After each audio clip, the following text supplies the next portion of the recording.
You might have realized during the candle lighting a song that truly befits the moment, Lilin Lilin Kecil, which means little candles.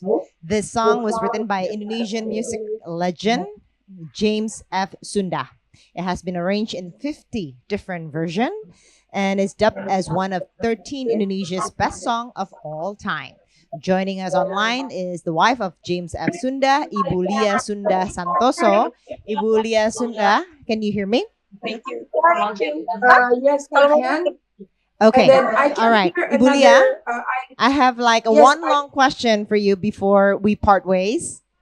So, what does the sure. metaphor of Lilin Kecil symbolize, you think? And then why is it still so relevant for us throughout generations of all this time? We still hear that song and still giving us chills. So, the screen is yours, Ibu. Thank you. So first, may I correct you? It has not been made 50 times. It's probably more like 600 times or maybe more. And the number 600 was actually the tally during COVID. So my husband, James F. Sunda, wrote the song in 1977 while he was in high school. Through its simple yet profound metaphor, lilin kecil, which is little candles, not lilin kecil, a singular candle, it conveys a powerful message of solidarity, hope, and sacrifice. The song reflects the idea that a single candle, though it can provide light, eventually extinguishes as it burns, symbolizing how the sacrifice of one person can illuminate the lives of others, even if it means they must give something of themselves. However, the song also emphasizes that when these small candles come together, their combined light becomes far more powerful. Just as one tiny candle may seem weak on its own, many candles united can create a force that is much stronger and brighter. In 3 years, the song will celebrate its 50th anniversary. Over the decades, it has become one of Asia's evergreen songs, remade countless of times. From graduations and weddings to natural disasters, it has been the theme song for events marking both joyful moments and times of tragedy. It has stood as a symbol of solidarity and triumphant moments during the COVID-19 pandemic, tsunami, World AIDS Day, and many others. This song continues to inspire hope and resilience across generations. This metaphor teaches us that in times of darkness, the collective strength of many small lights can shine much more brightly than any single source of light. When we unite, our individual efforts, no matter how small, combine to form something greater than a sum of its parts. Together, these little lights can illuminate a brighter path for humanity, providing guidance and hope to those who need it most. Each of us play a crucial role in overcoming the darkness, and it is through our collective efforts that we can spread hope, compassion, and understanding. The song reminds us that even in the most challenging times, we all have the power to be that little light shining together to help guide the way for others. The song Lilin Kecil evokes a profound sense of hope, solidarity, peace, and togetherness. It beautifully reminds us of the power of small actions that collectively make a significant impact. We are deeply touched and grateful that my husband's work has found a special place in your heart. It serves as a gentle reminder of those moments when we had to push through our darkest challenges, relying on just a flicker of hope to guide us towards brighter days. In those moments, even the smallest spark of light, however faint, can be a beacon of resilience and courage. At different times, as in life, then it would be our turn to be the light of others. Let us all be little kecil, little candles for one another. By sharing our light, we can illuminate the lives of others, offering strength, encouragement, and hopes in time of need. Again, together we form a powerful force, which each little light contributing to a brighter, more compassionate world. May we continue to spread kindness, peace, love, creating a network of lights that shine through the darkness, guiding others with warmth and hope. Let this song continue to inspire us all and be a source of light in each other's lives now and always. Thank you. Ibu Lia, thank you so much. Please send our love and regards to Pa James, and we hope to see you in Bali soon. Well, Thank ladies and you. gentlemen, as beautiful as it is, music is also a powerful tool to unite us. Okay, and then we have the next guest. So I would like for maybe my team who can prepare my guest. Ibu Mari Pangestu, who will be here with us. Okay, we're still waiting for Ibu Mari. Oh, Ibu Mari is already here. Perfect. Let's welcome Ibu Mari Alka Pangestu, who will be joining us. Ibu, silakan. Hello. Silakan. Good to see you here, Ibu. Okay, so Ibu, we know you with a lot of accolades, right? But maybe you can share like your role for this forum and then what we are trying to achieve. Silakan, Ibu. We're using English because our audience online, they're from worldwide. Ah, okay. Yes. Well, I think this universal reflection journey, the idea of having it, I think came about because there was a feeling that the world is not in a good place. Lots of uncertainties, lots of crises, new leaders, and there's a feeling that we didn't know where we're going, right? And a lot of people were feeling anxious.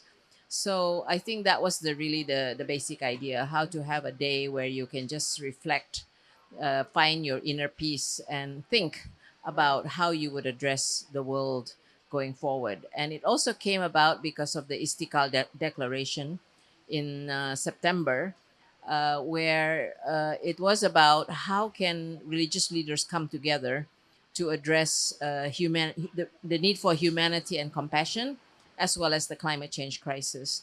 But that it shouldn't just be a declaration, but it should be a call for action, right?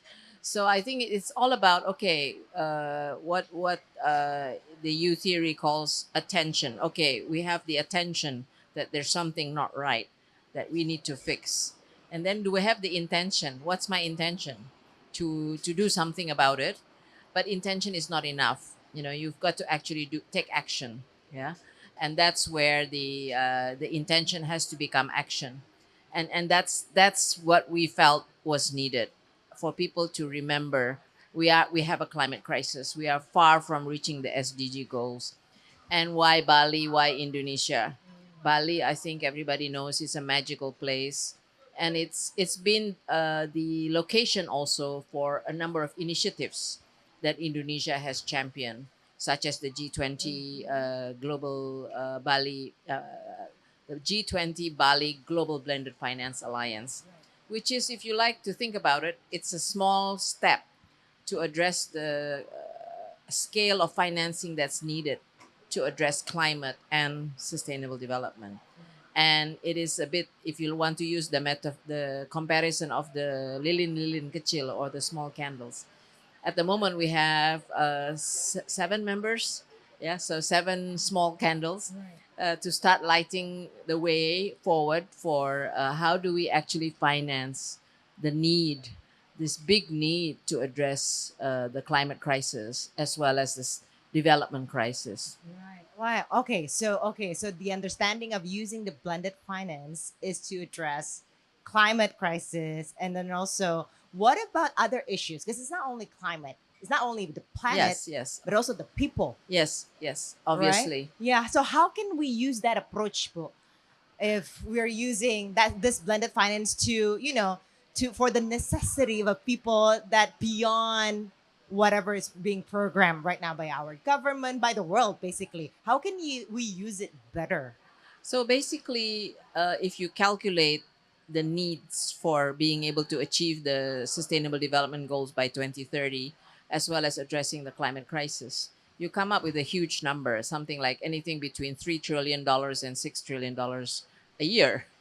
So that's a huge amount, and governments can only have that much budget to be able to finance this. So if you really want to address the development as well as the climate crisis, then you do have to scale up the financing. And it is for developing countries who are not able to attract funding from the private sector because they are perceived as having high risk, right? So the whole idea of blended finance is how do you uh, combine different sources of finance which have different risks and appetite, including uh, philanthropy. I don't expect any return. I want to do good, right? All the way to commercial money, which does need a return, to fund projects and investments that will address climate and development, which have different returns and risks, right? So you have to be able to combine it so that you can have more impact. That's really the idea of the blended finance.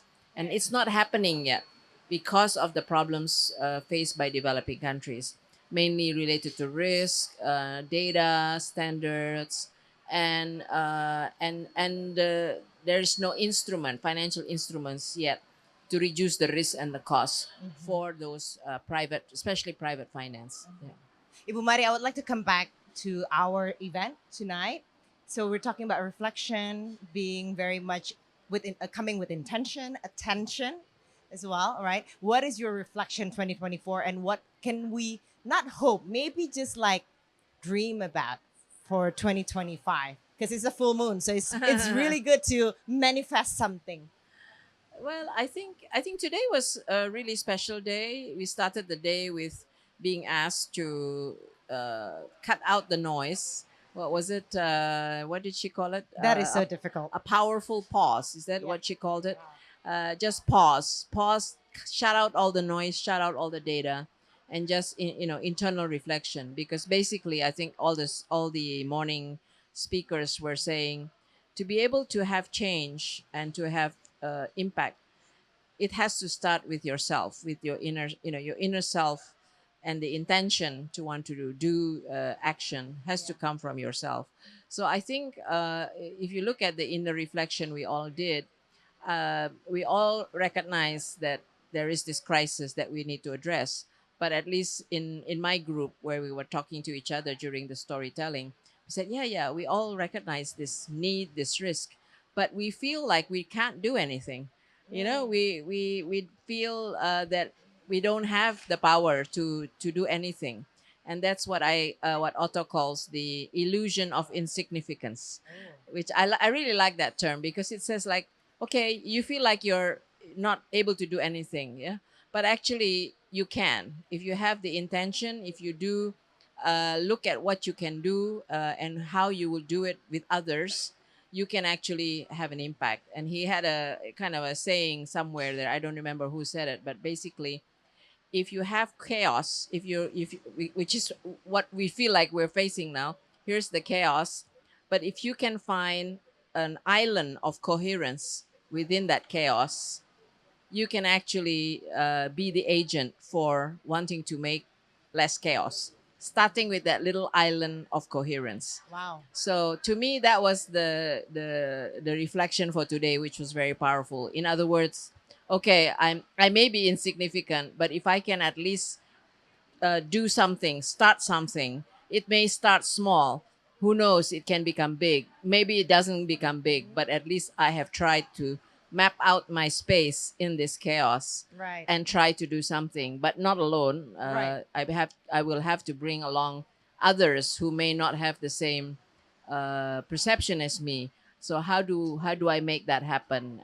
That's the action part, and that's the open heart. Actually, open mind, open heart first. They have to want to accept this new idea or new way of doing things, and then how can we together co-create and do action? Wow, Ibu, thank you so much for that powerful message. Thank you. Thank And you. I'll let you go now because I know that you have dinner to Okay. attend to. I'll see you. All right, I'll see thank you there. you. Thank you, Ibu. Thank you. Thank you. We can just put it here. So we let Ibu Mari go. Next, we have Lance. Yes. Yes. Yes, you can have your charger, Anga. Thank you. And then Lance, come on in. Let me welcome you, Lance. Maybe you can go through there. So go behind the camera. And other than Lance, who else will be joining us? Because we have 3 seats. We have Machitra. Machitra, please join us as well. Di sini. Lance, you can sit here. Okay. Machitra, silakan. And then Carlos. Okay, gentlemen and Bachitra, let's introduce ourselves to the audience, starting from you, Carlos. You can speak to me. That's fine. The camera will follow you. Don't worry. Yes, use your mic. Share with us who are you, and then share with us who are you. Oh, I'm Carlos. My name is Carlos Esteves. I'm a Cuban-born artist living in the United States. Hola, ¿cómo estás? Bien, bien. ¿Y tú? Bienvenido, Bali. Gracias. Un honor estar aquí. Okay, that's as far as I can go. Pleasure to have you here. So you're an artist, a Cuban artist, and then you are Lance. I'm Lance Fung, the curator for Constellations, an ongoing exhibition here on Kura Bali. Okay, so we have an art installation going on as we speak here, and then it will be available until when? It's up for a year. So we first did the first iteration of 20 really beautiful artworks that you need to see in the day and nighttime for the G20. And so we Right. had 20 different artists, one from each of the member states, and they created works about each of the 17 SDGs and the tree Hita Karana. This new iteration was conceived and inspired by the World Water Forum, which also was here. It was recently. Yeah, Exactly. We were October. here Yeah. for the water ceremony. And so that's when Sherry asked me to conceive a new exhibition. So we have 12 new artists, 1, 2, and 10 more, each coming from an island community so that they could make artworks that had relevant statements about water issues, Wow. sea level rise, quality, access, economics. So it's very timely issues, artwork, right? And Yeah. at the same token, art with a message, but absolutely beautiful and visceral, so that we're able to really amplify the message of what Bali is about to the world in a non-preachy way, in a very natural way where people come up to it and are they gravitate towards learning. Right, very subtle message to the audience. Mbak Cirita, so share with us, like, how do you embody the Tri Hita Karana spirit in your artwork? Thank you so much. And it's thank you for Lens, make it happen as the first Balinese artist invited to this show. So wait, you're born and raised in Bali. yes, Where are you from? Exactly where? in Tabanan. In It's like Tabanan. Okay. mountainous So area. if you don't know where Tabanan is, it's actually in the north Kuta. Oh no, Ubud. No, I mean it's In the like a central. middle, in the in the center. central, in the Yeah, central. So it's in Bali. the heart of the island. Beautiful, beautiful region. And then Thank you so much. And I'm happy to present my artwork that talk about my tradition, like Kamasan traditional what is that? painting. What is that, Kamasan? It's a painting developed from 15th century in Bali. And I learned from my teacher in Kamasan and I developed into more contemporary way. But I think it's part of my DNA to absorb the philosophy. Like I practice the Hindu ritual in Bali, and then I think it's just reflect on my artwork, and I assume my artwork is like a ritual for these places, this island, because this is very sacred places, this island. I mean, it's very important for our cosmology and rituals. So all the iconography is part of the prayer for the nature here, the universe, the waters, the sea, because sea is our mother, mountain is our father. So I play with that kind of meaning in my artwork, and I hope it will be resonate to the next generation because you put my artwork just in the heart of the island. Like In the center of United in Diversity campus. yes. I mean, I'm happy it's close to the educational places where children can learn about the artwork, learn about the artist, biography. All the invited artists is great artists. I learned so much from them. Yeah. Not only children, I think it's also for adults, right? Because we need to really understand the Balinese culture and how it really embodies the principle that you guys hold very strongly, right? I want to hear about Carlos though. How is your artwork really embodies this Trihita Karana Well, principle? my work is about the spiritual universe of the human being. So I'm fascinated about what we have inside our dreams, our fight. So um, it's fascinating for me how we submerge into our inner world and we connect to other people. Right. So I think art is like a magic bridge that connect people's souls despite difference of time and geographical location. So I think art is like a bridge to salvation. Right. Wow. Maybe you can share a bit And I about just want to say one thing. So Carlos just arrived to Kirkara, Bali today for his first time from Cuba via Miami. via Miami, of and course. So, and so we went to show him his work that's Yeah. been installed. And what was so poetic was there was an offering in front of his artwork as it was rotating. So our artworks are giant lanterns that rotate. So it really talks about the circle of life. It talks about energy. It talks about connectivity. And then there, right on the ground, was an incredible offering in front of his artwork. So offering, as we can see here, I don't Yes. know if anyone, if the audience can see, but there's always an offering for a temple. So we always have temples in each location in Bali, right? Correct me if I'm wrong. Okay. So you have an offering in front of your artwork. How does it feel? Well, it validates my effort as an artist because, as I said previously, art is universal. Yeah. So when we make an artwork coming from our inner world energy, and you can connect to anyone can connect to art. So for me, It's that's very universal. it's universal and Yeah. magic. It's the Yeah. most subtle, easiest language that people can Yeah. understand, right? Yeah. Oh, time is up. Unfortunately, we have to bid farewell to three of you, but all of you who are watching with us online, please remain on the Zoom, on YouTube, wherever medium that you're watching us from. Thank you. Thank you so much. Thank you. Thank you very much, Lance. Gracias. Muchas gracias, Carlos. You may go that way. So- Okay, so we have more guests coming in. So more chairs coming in. Okay, so how many guests do we have? Three. Okay, yes, coming in. Please, hello. And then you can introduce yourself. Please sit down. Hello. Welcome, welcome to our beachfront studio. Wow.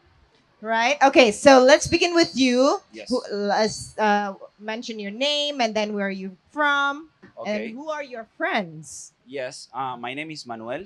I came from Escolas Ocurrentes Foundation. In the Yes. Vatican.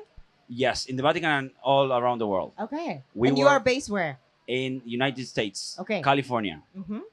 Here I have Delfina. I will start with Delfina. Okay. You can introduce yourself. Okay. I'm Delfina. I am from Escolas also. I'm based in Argentina actually, and Oh, I work bienvenido. for the Escolas international team. Oh, very well. Okay. Okay, and I am Pablo. I am working in Scholas as well. I am based in Barcelona, Spain. I am also from Argentina. Wow. Okay. So tell me why are you here? Like, what is the message that you're trying to bring, and how do you implement the principle, the Trihita Karana principle in your, I guess, in your work, right? With Yes. scholars. Yes. The Hita Karana for us was the possibility of showing again the work, the piece of art that we create during the Pope Francis apostolic trip. I think I saw you. Did you came here? Yes. Yes, it's I me. saw you. Yeah. Yes. It's me, the Yes. same. Okay. Yeah. I cut my saw hair. I saw the artwork. Yes. The Yes. Hati Poliedra. Yes. It's amazing. You have messages from children, was it? Yes, and From Indonesia. youth. Youth. Okay. Yes. Okay. And then So we present to again. It was for us a big opportunity because the Hita Karana it's aligned on our pedagogy. yeah. So we invite all the participants today and also those who are online to enter to the Hati Poliedra of Indonesia. to try to connect again and try to send from the Hati Poliedra a message to the world, taking advance of this beautiful day of Reflection Day.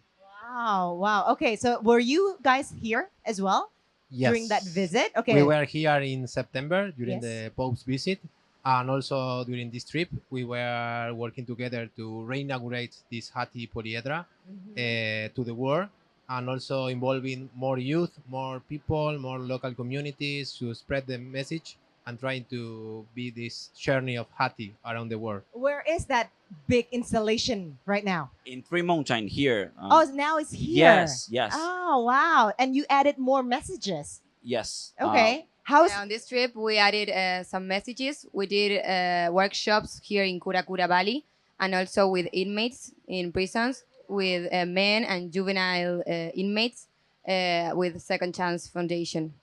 So tell me about that experience so far. You met not only the youth, but also the inmates. See, I didn't know that. So tell me the whole journey. Our so far. pedagogy, it's from the very beginning when it starts in Argentina in 2001. Bergoglio, the Archbishop, then he became the Pope, asked us to be always a yes for everyone. So from the very beginning, Skolats, it's an open door. Even we don't care religions, colors, countries, continents. We are Very inclusive. yes from the very beginning. Also, rich private schools, public schools in Latin America. We have many differences, economical also, and our pedagogy it's about trying to gather diverse. So for us was a big opportunity to have this possibility of working with prisons or inmates here in Indonesia, and we found from my position we found a beautiful culture, and they have many things to say to the world, and also giving the possibility of sending a message also for them.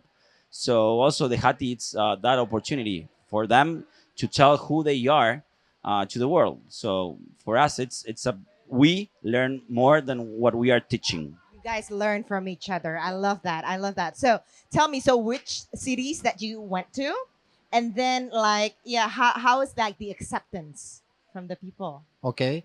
Yes, during August, we visited many cities here in Indonesia, but we Where'd you know Lombok, Mhm. Labuan Bajo, Bali, and Jakarta. Okay.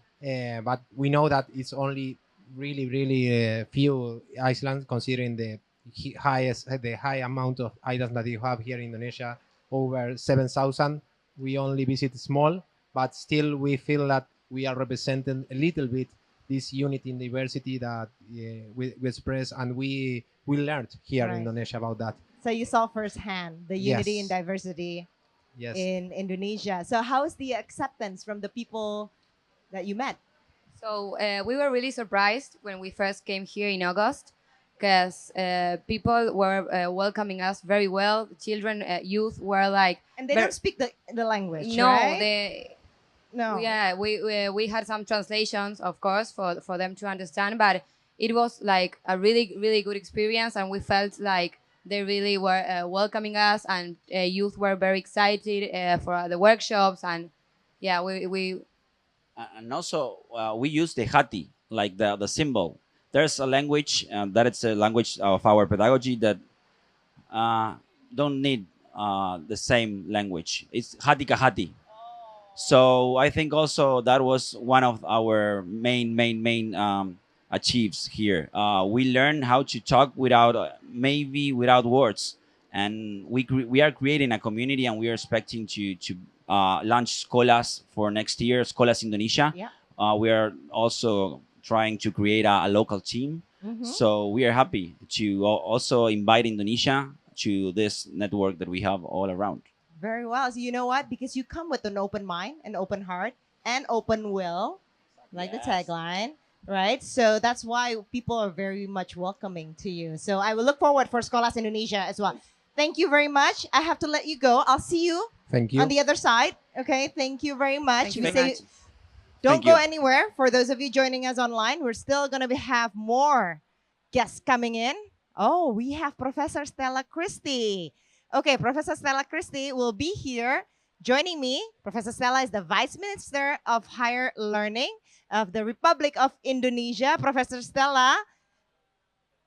Yes. Please join me. My name is Andini, Professor. I actually saw you exactly last week. Okay. Yeah, I saw you giving your speech. So now it's my honor to finally have a sit down with you. Maybe, first of all, your thoughts about this initiative and also about the principle, because we're in Bali, so we have to talk about Hita Karana, right? And how can we implement that in our education system? Because you're in charge of the higher education. Of higher education, science, and technology. Yes. There you go. Yes. Okay, go ahead. So what do you think of this initiative firsthand, and then how can we implement this on our daily life in our education system? Yes. So first of all, I want to share that I randomly pick the candle from over there, and then it just happens to be that the one that I pick literally is quality education SDG number 4. So It's meant to be. It's meant to be. It really was a random, but it was quality education, and I think the first thing that we want to think about when we want to implement the connection with God, nature, and people, this is all should be ascribed of what parts of the quality education. And when we're thinking about here in Bali, that this is all ascribed like in an everyday being. Education is not in school. Education is not only in school. It's not only in universities. Education is everywhere, and thinking about to give this quality in everyday life is something that's really important. And I think we feel this in Bali because I have so much connections because as a person I learned Balinese dance since I was small, and I lived in the U.S. for a very long time. And when I was even when I was a professor at Swarthmore College, I continued to dance Balinese dance, and that was part of my education when I was small, and that is part of something that I continue to have and continue to give. So I think when we think about quality educations, we really want to look to about how we can bring this quality in everyday life, of how we can give and how we can think about like from the smallest thing. Everything can be educations. When you hear the sound of the wave, you want to, you know, you wonder how is that made to be like that. You wonder how nature works, and then you even can wonder really and talk about the mathematics behind the sound. You know, there is a math behind the sound of the wave that is very different. If you actually take the sound wave and you put it in a sound meter, you will see a very different sound wave from the sound of the wind and the sound of the voice, and those are all parts of the educations of like that wondering and that questioning. So this is all part of what we mean to be quality education. I still remember what you said a week ago when we watched that orchestra. And then you said that music really does something to your brain. And I literally Googled it. Like, what are the benefits to hear certain music for our brains? So I now I can understand also the principle of hearing ocean wave. But so we have this again with the principle, Trihita Karana, right? Yes. But it is very Balinese, but also it's also very Indonesian. Yes. Right? But maybe it has different names in different regions, right? But can we do something that is more of like universally Indonesian that can we discuss and also we can implement it in our education system? Yeah, I think it's not only Indonesian. I think the connections to the higher being, the connections to nature, and the connections to people is something that's very universal. I don't think there is any region in the world where you do not feel these connections. But perhaps what's happening, or what sometimes happens, is that we don't always remember it. We don't always take the time to think about what is that connections. And when we think about knowledge, is that knowledge is all of those, right? So knowledge, when we think about how do we know what is the meaning of our life, how do we speak to each other. That is part of knowledge. And how do we speak to nature, how do we see nature, that is part of the knowledge too. And how do we see the connections with the higher being. um, I also think that sometimes people may misunderstood when we think about science and technology and research. This is something that's very separated from connections to God, to nature, and to people. And it's quite the contrary. We ask the very fundamental question as scientists. We ask the most fundamental questions about nature. Theoretical physicists ask about the nature of space and time, the very fabric of this nature. I'm a cognitive scientist, and what I ask is that how do people represent their knowledge? How do people process information, including how do people think about God? How do people think about the connections with the higher being? All of this is part of knowledge. So I think that's very universal. And when we think about science and technology, this is part of the connections between God, nature, and people. Professor, before I let you go, I have another question because you're a professor, right? And we talk about disconnect to connect here. But how is it going to be when you're always thinking, right? I mean, you're very data-based, data-driven, and then facts-based, right? And also science-based as well. But you kind of have to disconnect in order to connect Okay. to our planet. So how do you live with that contradiction? Yeah, I don't see it as a contradiction, and I will give you a very concrete example from my science. So we now know from an enormous amount of research that the brain works very actively when we are sleeping. And during sleep, uh, it is actually a very important process that's called memory consolidation. So when we look at the data, the information that we learn, and we continue to learn it versus we continue to practice it versus we actually take a moment to rest and to sleep.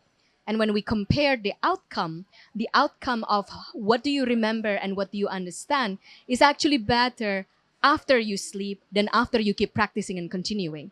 So how our brain works, that's just the nature of our brain, is actually very much helped by resting, by reflecting, by sleeping in particular.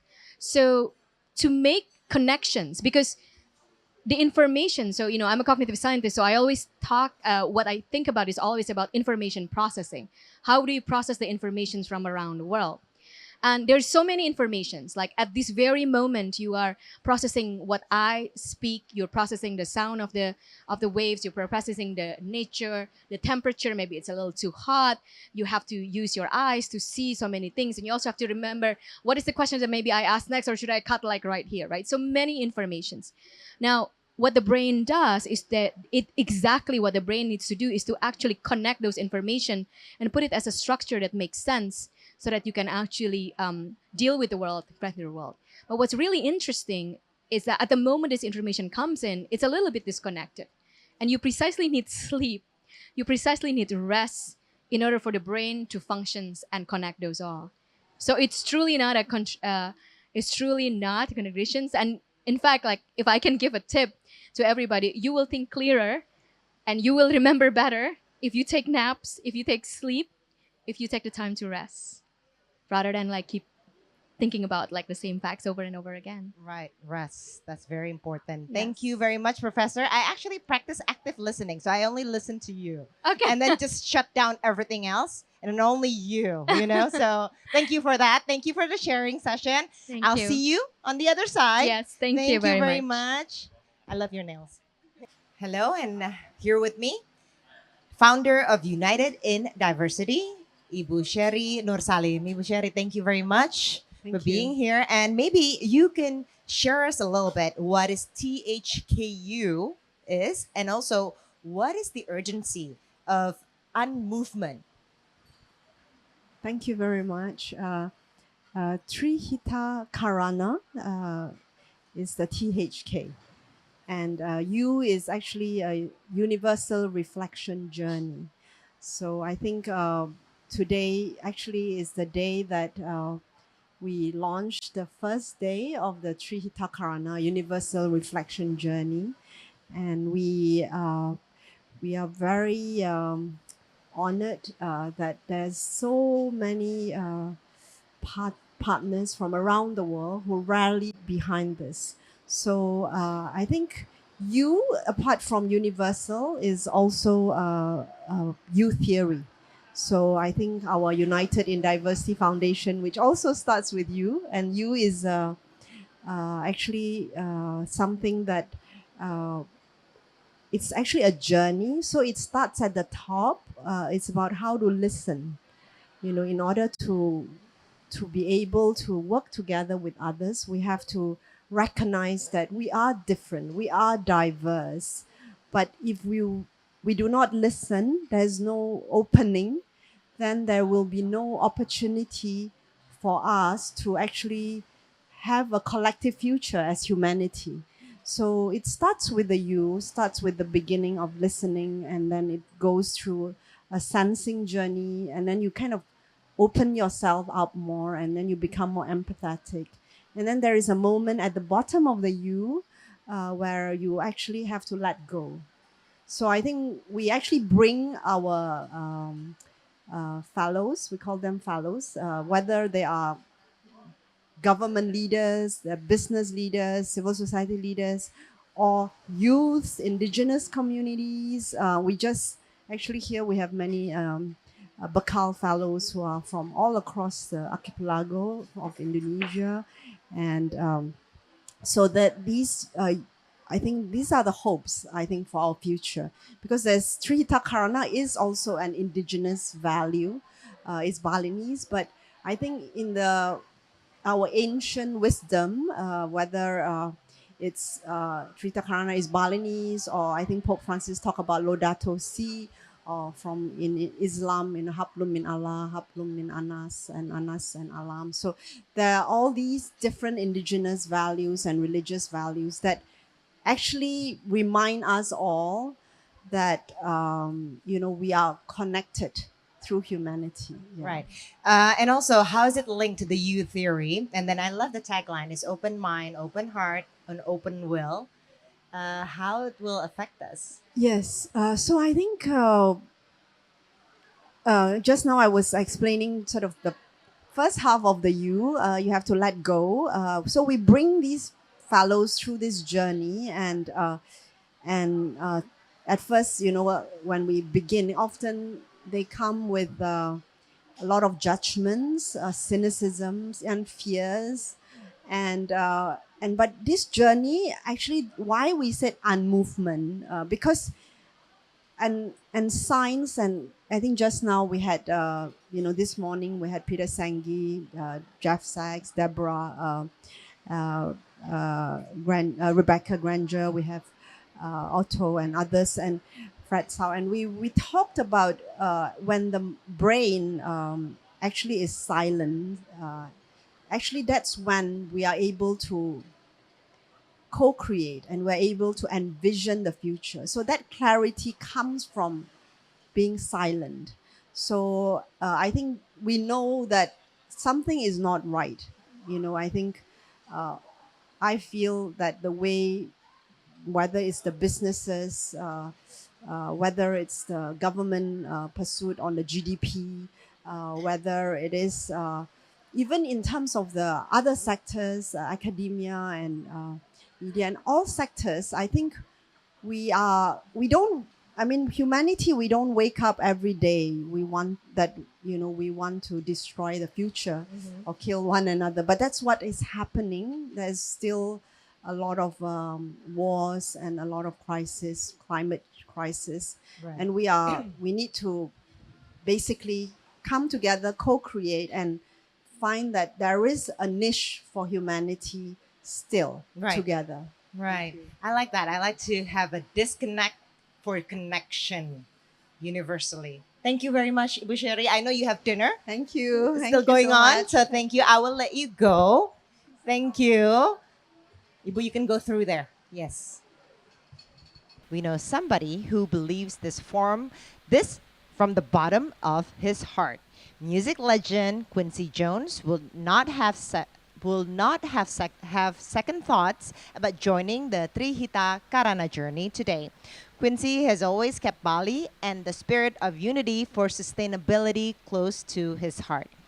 Our dear friend Quincy Jones has left us last month, and he will always be deeply missed. We want to share with you his final thoughts about this, which he recorded prior to the G20 summit in Bali. Good evening. I'm Quincy Jones. I wanted to take a moment to welcome you all to this year's G20 summit. Your presence here this evening represents a shared belief in the importance of collectively coming together to address the most pressing issues facing our world today, particularly climate change and the sustainability of the planet. And what better backdrop to hold these conversations in the beautiful island of Bali, the cultural epicenter of Indonesia. From the time that I first traveled abroad as a 19-year-old trumpeter with Lionel Hampton in 1951 to being the musical director for the Dizzy Gillespie State Department tour in 1956, the first United States-sponsored goodwill tour to the unifying power of We the World in 85, and as a part of the Jubilee 2000 delegation to the Vatican on behalf of the Third World Debt Relief with Bono and Bob Geldof in 1999. I have witnessed firsthand the transformational effects of the arts, especially music, to transcend geographic and cultural boundaries. So I have no doubt that tonight's concert will serve as an inspirational catalyst to achieving all of our desired goals, finding workable and practical solutions that will help us preserve the environment and economic vitality of the planet for future generations. I would like to thank President Widodo for hosting this year's G20 Summit, and I encourage you to participate in his Hita Karana forum, the sustainable development, if you're able. And finally, I would like to leave you with this: love, laugh, live, and give. If these four little words can be your guiding principles during this year's meetings, I know that the outcomes will be nothing but positive for humankind and the planet. Thank you from the bottom of my heart.